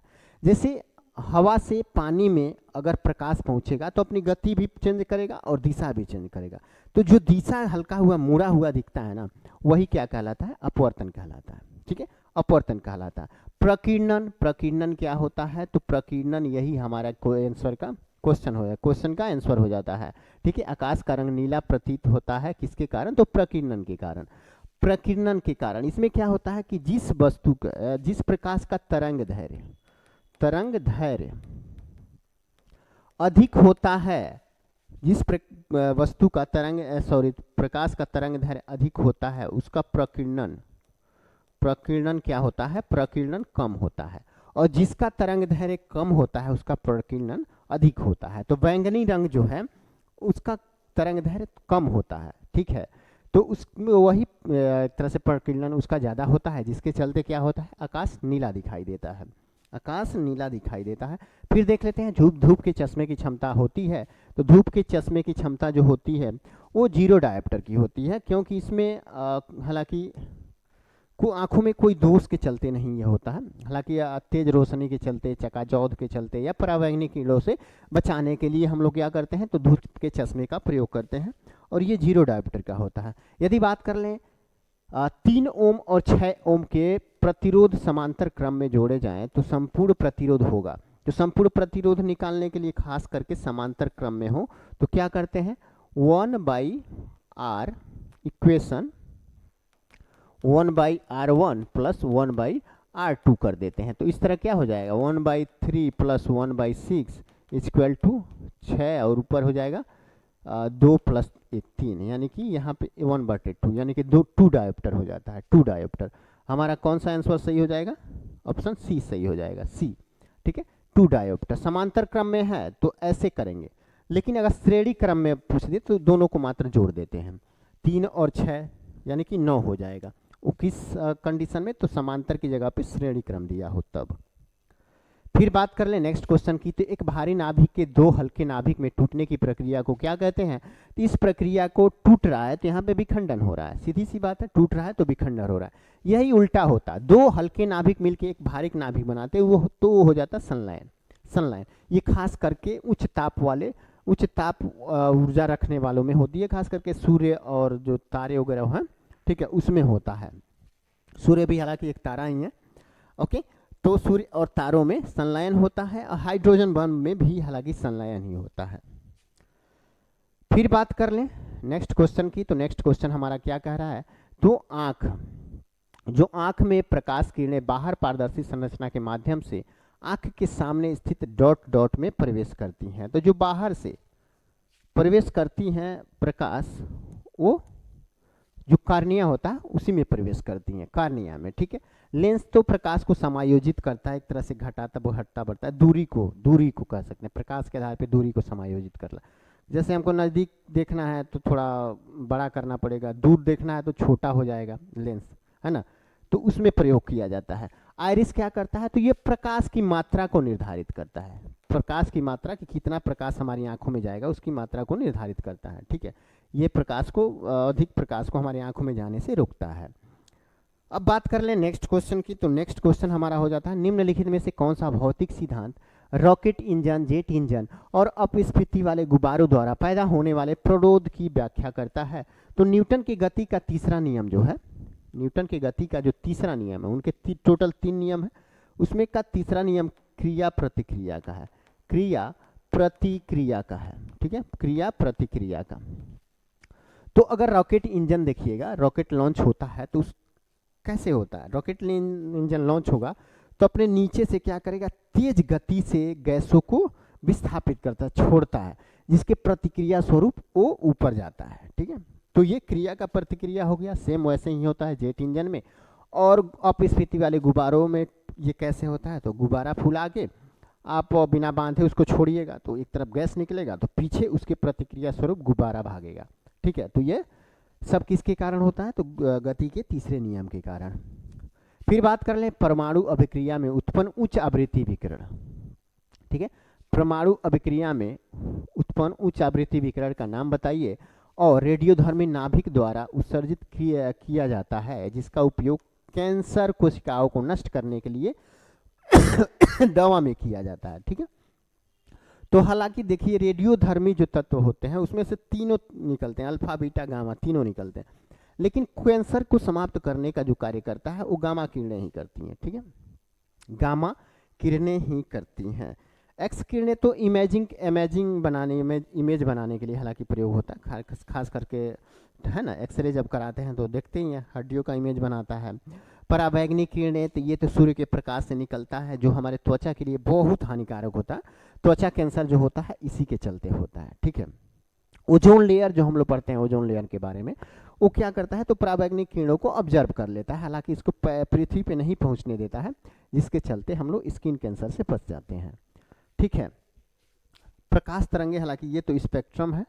अब बात कर लेते हैं कागज की सीट या कंप्यूटर स्क्रीन जैसी द्विआयामी सतह का उपयोग अणुओं के त्रिआयामी संरचना का प्रतिनिधित्व करने के लिए किस सूत्र का उपयोग किया जाता है। तो मान लीजिए 2D आयाम है, 2D आयाम, इसको 3D में प्रयोग करने के लिए, 3D कैसे होता है, ऐसे ही होता है, एक घन आकार का, है ना, ऐसे हो जाता है 3D, ये 3D हो गया ना, ये 3D हो गया, ठीक है, और ये 2D हो गया। तो 2D से 3D में प्रयोग करना एक तरह से किस सूत्र का प्रयोग किया जाता है, तो ये हो जाता है bond line, sorry dash line, dash wedge सूत्र के माध्यम से ऐसा किया जाता है, डैश वेज सूत्र के माध्यम से, ठीक है, डैश वेज सूत्र। अब बात कर लेते हैं ओजोन का एक अपर रूप है, ओजोन का अपर रूप, ठीक है, उस मतलब अब देखो ओजोन का अपर रूप ये कौन सा हो जाता है, ऑक्सीजन होता है, ऑक्सीजन O2 होता है, और इसी का अपर रूप क्या हो जाएगा, O3, यानी ऑक्सीजन के दो अणुओं से मिला है हुआ बन के बना है ऑक्सीजन, और 3 से क्या बन जाता है, ओजोन बन जाता है, जिसका O3 कहते हैं। और कार्बन डाइऑक्साइड में भी क्या होता है, ठीक है, CO3, ठीक है, कार्बन डाइऑक्साइड। तो इसमें तो हालांकि नहीं होगा, हाइड्रोजन का H2 होता है, नाइट्रोजन का N2 होता है, तो इन सब में ऑक्सीजन देखने को ही नहीं मिल रहा है। अब देख लेते हैं टीन का प्रतीक क्या होता है, टीन का प्रतीक क्या होता है।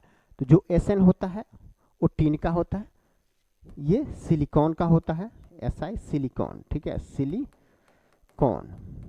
सिलिकॉन का प्रतीक होता है। ये TA क्या होता है, टेंटलम का होता है, टेंटलम का। और ये TI क्या होता है, टाइटेनियम का, टाइटेनियम का हो जाता है। अब बात कर लें नेक्स्ट क्वेश्चन की, तो नेक्स्ट क्वेश्चन हमारा हो जाता है उस अम्ल की पहचान करें जो पाचन में मदद करता है। तो पाचन में कौन सा मदद करता है, तो अक्सर अब देखिएगा कि कुछ भी खाते हैं हम लोग, जैसे मीठा चीज़ ही ले लीजिए, कोई भी खाते हैं, ज़्यादा खा लेने के बाद अगर हमें वोमिट होता है, तो वोमिट होते वक्त जब बाहर निकलता है ना, तो क्या नाकों में जलन होता है, मुंह में जलन होता है, तो किसके कारण होता है, एसिड के कारण। वो कौन सा एसिड हो जाता है, तो हाइड्रोक्लोरिक एसिड। हालांकि भोजन करने के बाद जब भोजन पेट में जाता है तो वहाँ पे पेट में HCl का निर्माण होता है, HCl क्या करता है, भोजन में घुल जाता है और उसको अम्लीय बना देता है। लेकिन बाई चांस जब वोमिट होए तो ये बाहर निकलता है तो बहुत खतरनाक होता है, जलन पैदा करता है नाक में और किसमें, तो गले में, ठीक है। सल्फ्यूरिक अम्ल, हालांकि ये लेड एसिड बैटरियों में प्रयोग होता है, एसिटिक एसिड सिरका में पाया जाता है, सिरका में। और नाइट्रिक एसिड तो ये बहुत अत्यंत प्रबल ये एसिड है, ठीक है, प्रबल खनिज है, ये बहुत प्रबल खनिज है, तो इसको पाचन के तौर पे प्रयोग में नहीं लाया जाता। HCl को हम लोग प्रयोग में लाते हैं। अब देख लेते हैं निम्नलिखित में से कौन मोनोसेकेराइड का उदाहरण है। मोनोसेकेराइड, देखिए सेकेराइड्स के 3 प्रकार होते हैं, मोनोसेकेराइड्स, डाइसेकेराइड्स, ठीक है, डाइसेकेराइड्स और पॉलीसेकेराइड्स, ये 3 टाइप के होते हैं। तो देखिए जो मोनोसेकेराइड होता है ना, वो होता है ग्लूकोज और फ्रुक्टोज होता है, ठीक है, AD, ये ग्लूकोज और फ्रुक्टोज जो होता है वो क्या होता है, मोनोसेकेराइड होता है। लेकिन दो मोनोसेकेराइड मिलके क्या बनाते हैं, वो डाइसेकेराइड बनाते हैं। 2 मोनोसेकेराइड मिलके डाइसेकेराइड बनाते हैं, जो खास करके सुक्रोज होता है, सुक्रोज बराबर हम लोग क्या लिखते हैं, सुक्रोज बराबर क्या लिखते हैं, तो फ्रुक्टोज प्लस ग्लूकोज,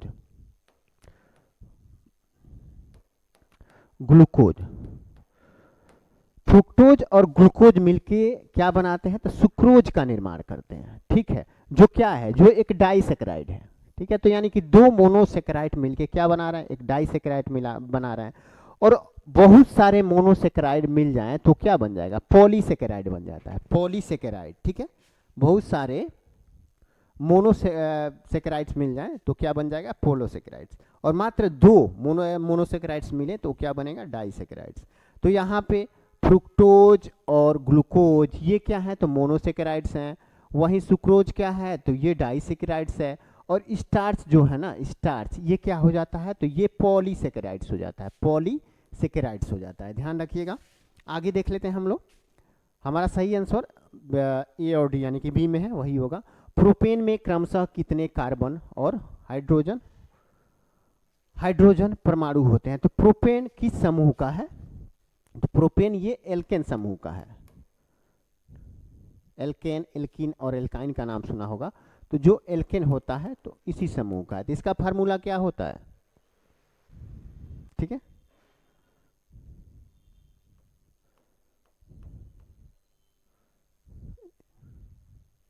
CnH, एक मिनट, CnH2n+2 यही होता है, CnH2n+2। ठीक है, तो इसमें क्या है, कार्बन और हाइड्रोजन परमाणु होते हैं ये पूछ रहा है। तो इसका फार्मूला जो है ना, ये हो जाता है 3, इसमें कार्बन हो जाएंगे 3 कार्बन, और हाइड्रोजन की संख्या जो होती है ना, तो इसके 2 गुना होती है, कार्बन के 2 गुना। तो यहाँ पे क्या हो जाएगा, 3 तो हो जाते हैं कार्बन, ये इसमें प्रोपेन में 3 हो जाते हैं कार्बन, और 3 दूनी 6 +2 8 क्या हो जाएगा, हाइड्रोजन। ठीक है, 8 हाइड्रोजन हो जाएगा। तो ये हो जाता है हमारा ऑप्शन बी हो जाता है। ठीक है, अब देख लेते हैं द्रव्य की अवस्थाओं की अधिकतम संख्या क्या होती है। यहाँ द्रव्य दिया हुआ, द्रव नहीं दिया हुआ, ध्यान रखिएगा। द्रव्य दिया हुआ, द्रव के 3 ही अवस्था होते हैं, ठोस, द्रव, गैस। लेकिन द्रव्य के 5 अवस्थाएं होते हैं, 5 अवस्थाएं।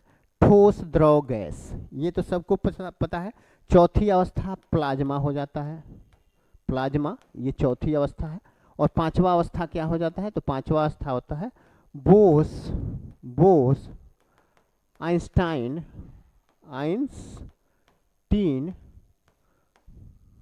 कंडेंसेट, बोस आइंस्टीन कंडेंसेट, ये 5वीं अवस्था। क्योंकि इसमें बोस और आइंस्टीन दोनों ने मिलके इसकी खोज की हुई थी, इसलिए इसका नाम बोस आइंस्टीन कंडेंसेट रखा गया। तो 5वीं अवस्था पूछे तो बोस आइंस्टीन हो जाता है, और चौथी अवस्था प्लाज्मा होता है। बाकी 3 अवस्था तो पता ही होगा, ठोस, द्रव, गैस। तो तत्वों की, द्रव की टोटल 5 अवस्थाएं होती हैं। फिर बात कर लें निम्नलिखित तत्वों में से किसकी परमाणु संख्या क्लोरीन की तुलना में अधिक है, तो क्लोरीन इसकी परमाणु क्रमांक कितना होता है, तो 17 होता है। पोटेशियम का कितना होता है, 19 होता है। सल्फर का 16, एल्यूमिनियम का 13, और फास्फोरस का कितना होता है, तो ये 15 होता है।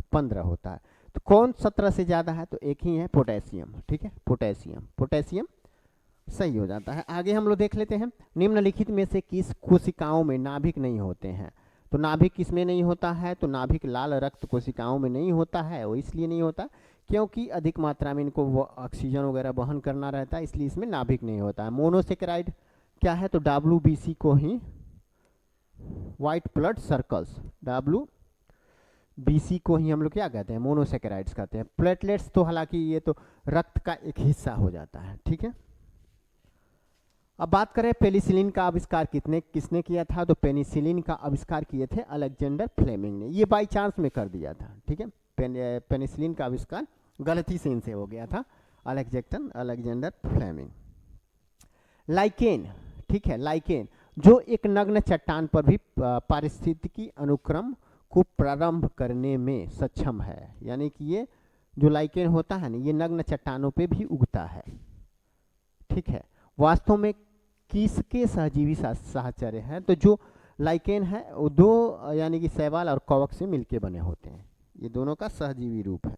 ठीक है, बात कर लेते हैं क्वेश्चन नंबर 88 के बाद हमारा आ जाता है 89 नंबर क्वेश्चन। ओके, चलिए अब देख लेते हैं 89 क्या कह रहा है। तो आयोडीन किससे प्राप्त होता है, तो आयोडीन एक भूरा शैवाल है जिसका नाम है लेमिनेरिया। ठीक है, ये भूरा होता है, लेमिनेरिया, वहाँ से प्राप्त होता है आयोडीन, जो खास करके नमक में मिलाया जाता है ताकि गलकंठ ना हो, गलकंठ नहीं होता है आयोडीन के चलते। ओके। ग्रेसिलेरिया जो है ना, ये अगर अगर नामक शैवाल का नाम सुना होगा, जिसका रंग लाल होता है, उसको कहा जाता है ग्रेसिलेरिया। लोहे का जंग लगना किसका उदाहरण है? तो लोहे का जंग लगना एक तरह से किसका है? संक्षारण होता है, उसमें से संक्षारण होता है। लोहे का जंग लगता है तो उसमें से संक्षारण होता है, तो उसका उदाहरण है। ओके, वाष्पीकरण की बात कर ले तो वाष्पीकरण क्या है? तो जल का वाष्प में बदलना, जल का वाष्प में बदलना एक तरह से क्या है? तो वाष्पीकरण है। और कंडेंसेशन क्या है? कंडेंसेट, संक्षेप पर जिसको कहते हैं संक्षारण, ये भी संघनन जिसको कहते हैं। तो ये क्या होता है? तो ये वाष्प को पुनः जल में परिवर्तित करता है, तो उसको हम लोग संक्षेपण कहते हैं। ठीक है, संक्षेपण। दहन क्या होता है? तो हालांकि दहन तो प्रकाश वगैरह उत्पन्न करता है, जैसे बल्ब वगैरह जलता है ना, तो उसमें विद्युत धारा प्रवाहित होती है। ठीक है, उसका दहन होता है, उसमें प्रकाश और ऊष्मा उत्पन्न होती है। फिर बात करें, 3 प्रकार के परपोषी होते हैं, निम्न में से कौन उसमें से एक नहीं है? 3 प्रकार के परपोषी होते हैं, कौन? शाकाहारी, मांसाहारी और सर्वाहारी। और ये तीनों उपभोक्ता हैं। ठीक है, तो उपभोक्ता में तीनों आ जाते हैं, मांसाहारी, सर्वाहारी और शाकाहारी। तो ये हालांकि एक सीरीज बनाते हैं, परपोषी स्तर के हैं, लेकिन उपभोक्ता तो नहीं है ना, उपभोक्ता में तीनों शामिल हो जाते हैं। तो यही हमारा सही आंसर हो जाएगा, उपभोक्ता। अब बात कर ले तो प्रकाश संश्लेषण की अभिक्रियाओं के लिए इस्तेमाल किया जाने वाला शब्द डॉट डॉट है, जो ग्लूकोज और अन्य कार्बोहाइड्रेट अणुओं को बनाने के लिए प्रकाश निर्भर अभिक्रियाओं द्वारा संग्रहित ऊर्जा का उपयोग करता है। तो ये केल्विन चक्र के माध्यम से होता है, केल्विन चक्र के माध्यम से होता है। ठीक है, कार्बन डाइऑक्साइड और जल को केल्विन चक्र, हालांकि प्रकाश की उपस्थिति में और मैग्नीशियम की उपस्थिति में क्या होता है? क्लोरोफिल। ठीक है, क्लोरोफिल मैग्नीशियम, तो केल्विन चक्र के माध्यम से ये क्या करता है? ऊर्जा का निर्माण करता है। फिर बात कर लें तो एक प्रकाश का अलैंगिक प्रजनन, जिसमें जड़ों, तनों, पत्तियों और कलियों से नए पौधे उत्पन्न होते हैं, तो क्या कहलाते हैं? तो ये वनस्पति प्रसार कहलाते हैं। ठीक है, वनस्पति प्रसार एक प्रकार का प्रकार है। और लेयरिंग प्रसार, ग्राफिक्स प्रसार और बर्डिंग प्रसार, ये सब इसकी विधि है। ठीक है, इसी की विधि है, इसी का हिस्सा है वनस्पति प्रसार का। ओके, तो हमारा सही आंसर वनस्पति प्रसार हो जाएगा। इसमें क्या होता है? तनों से, जड़ों से, पत्तियों और कलियों से नए पौधे उत्पन्न होते हैं। अब देख लेते हैं, एक स्वस्थ व्यक्ति में रक्त के प्रत्येक डॉट डॉट ml में 12 से 16 ग्राम हीमोग्लोबिन पाया जाता है। तो 100 ग्राम यहाँ पे हम लोग कर लेंगे, 100 ग्राम 100 ml में क्या होता है? तो 12 से 16 ग्राम हीमोग्लोबिन पाया जाता है। अब देख लेते हैं, कंप्यूटर का जनक किसे कहा जाता है? तो कंप्यूटर का जनक किसे कहा जाता है? तो चार्ल्स बेबेज को कंप्यूटर का जनक कहा जाता है। अगर बात करें जैक किल्वी का, जैक किल्वी आईसी चिप का आविष्कार यही इन्होंने ही किया था। ठीक है, बिल गेट्स तो माइक्रोसॉफ्ट के सह संस्थापक वगैरह में आ जाते हैं। अब आ गया हमारा मैथमेटिक्स क्वेश्चन। ठीक है, मैथमेटिक्स क्वेश्चन को हम लोग सॉल्व कर लेते हैं। ओके, चलिए हम लोग देख लेते हैं। पहला क्वेश्चन है, ABC अपनी आय का क्रमशः 80%, 85% और 75% खर्च करते हैं। यदि उनकी बचत 8, 9 और 20 के अनुपात में है, तो A तथा C की आय में 18,000 रुपये का अंतर है, तो B की आय ज्ञात कीजिए।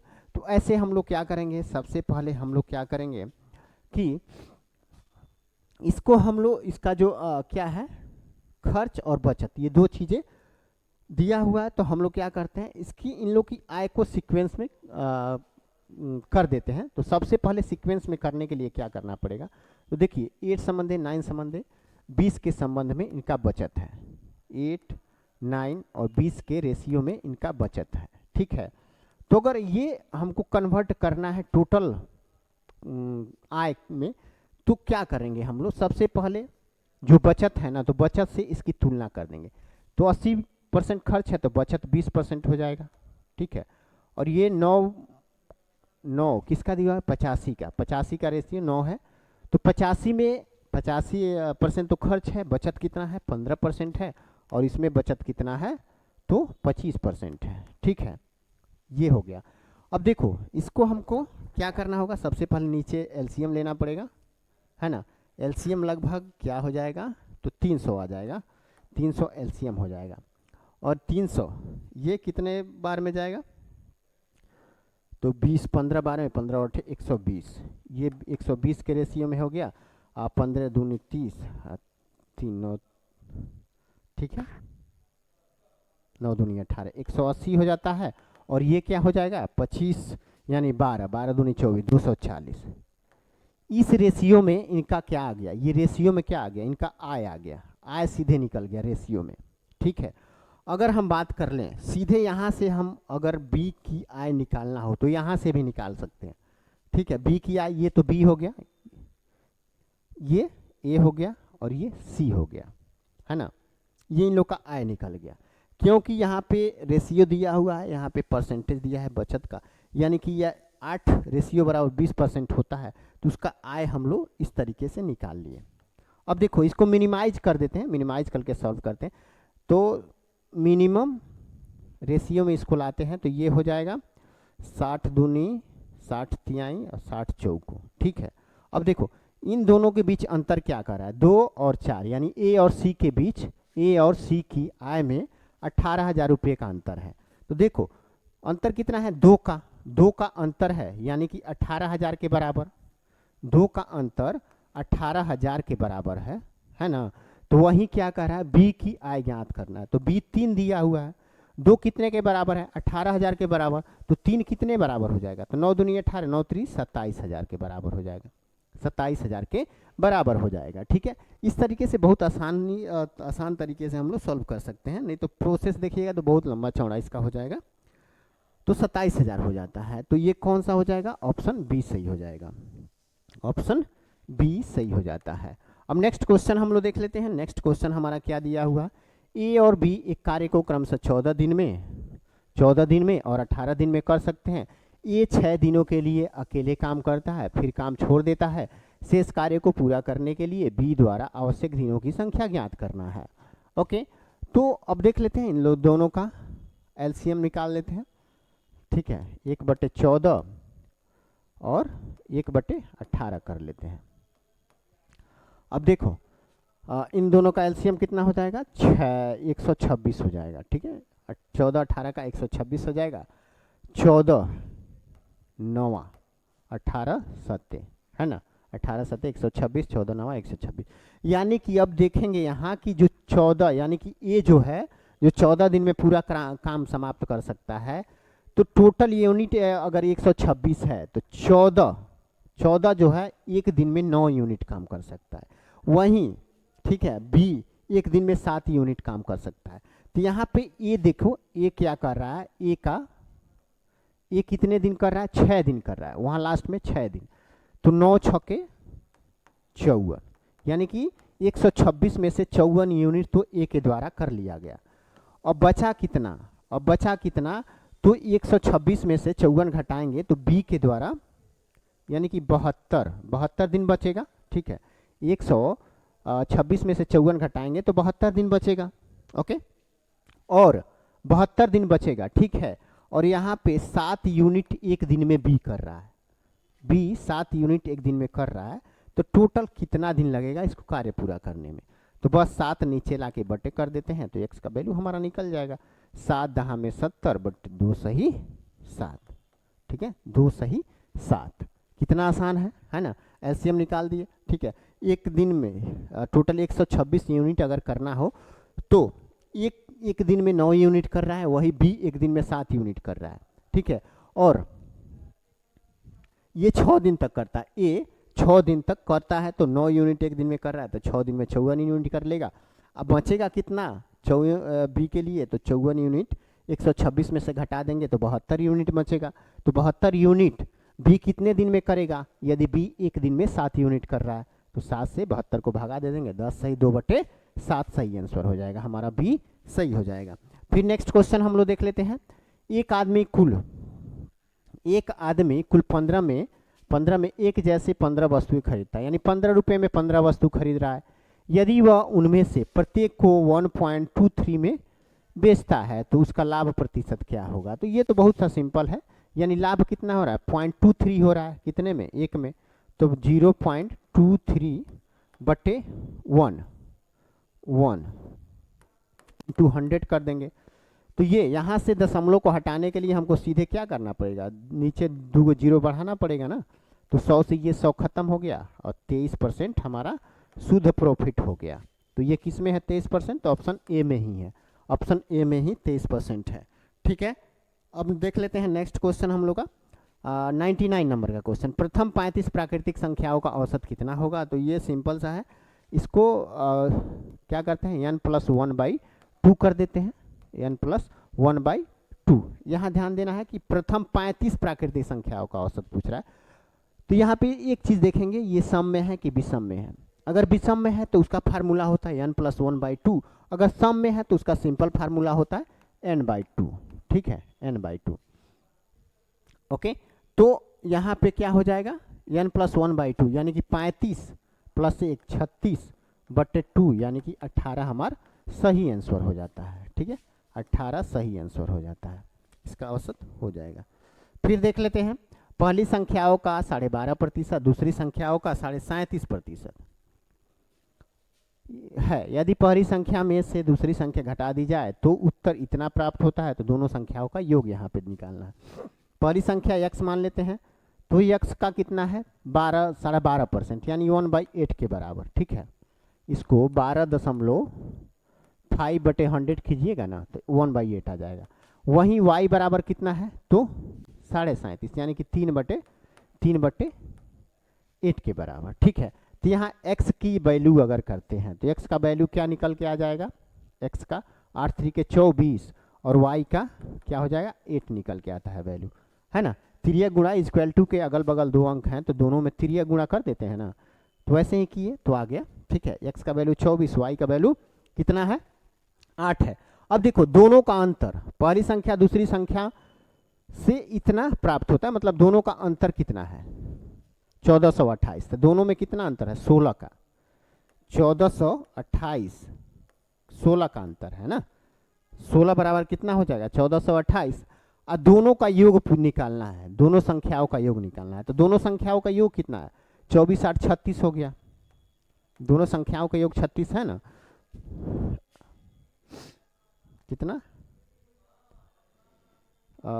24 8 32 हो जाएगा। ठीक है, हम 36 लिख रहे हैं, हम गलती कर दिए थे, 32 हो जाएगा। तो अब इसको सॉल्व करते हैं, 16 दूनी 32 और ये 28 दूनी 56 और 14 दूनी 28, हमारा इतना आंसर आ जाएगा 2856 आंसर आ जाता है। ये किस में है तो ऑप्शन बी में ये आंसर दिया हुआ है। ठीक है, तो इस तरह आज का हमारा सेट नंबर 44 का डिस्कशन समाप्त होता है।